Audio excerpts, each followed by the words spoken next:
Здравствуйте, меня зовут Фрешер Илья Николаевич, сотрудник ЕМС Казпост курьерской службы, и сегодня я вам покажу тонкости нашей работы.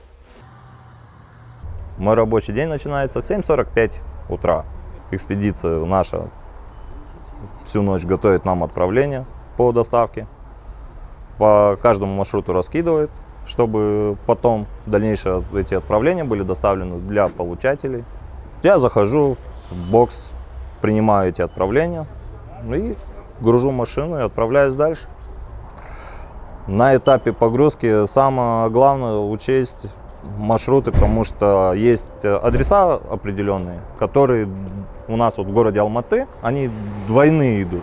То есть есть вот Искандерова улица, она есть и в Алмате, Искандерова в Горном Гиганте, есть и она внизу тут вот в Турсибском районе, маленькая улочка тоже Искандерова.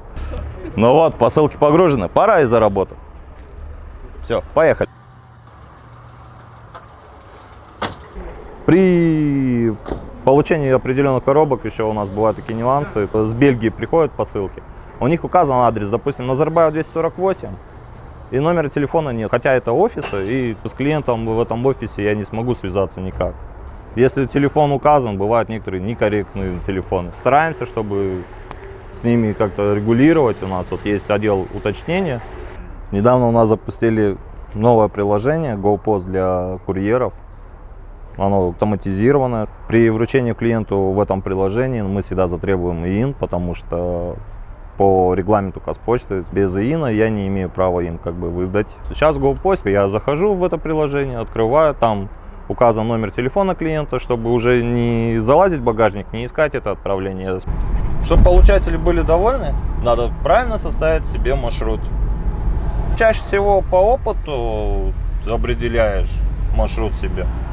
Плюс, когда какой-то определенный объем отправлений идет на твоем маршруте, тоже начинаешь составлять себе уже более-менее оптимальную карту, чтобы по доставке более быстрее доставить клиентам отправление. Алло, здравствуйте, это ЕМС Казпост, вас беспокоит курьерская служба. Вам тут посылочка на Кенесарахана.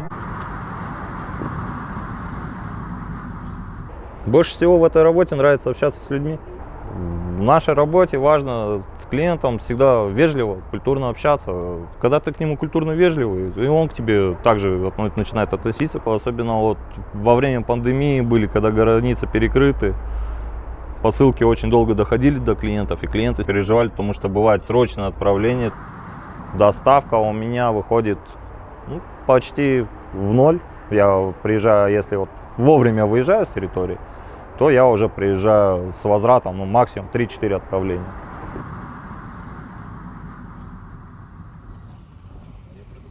Сегодня был продуктивный рабочий день. Красавица, пока. Всем до свидания.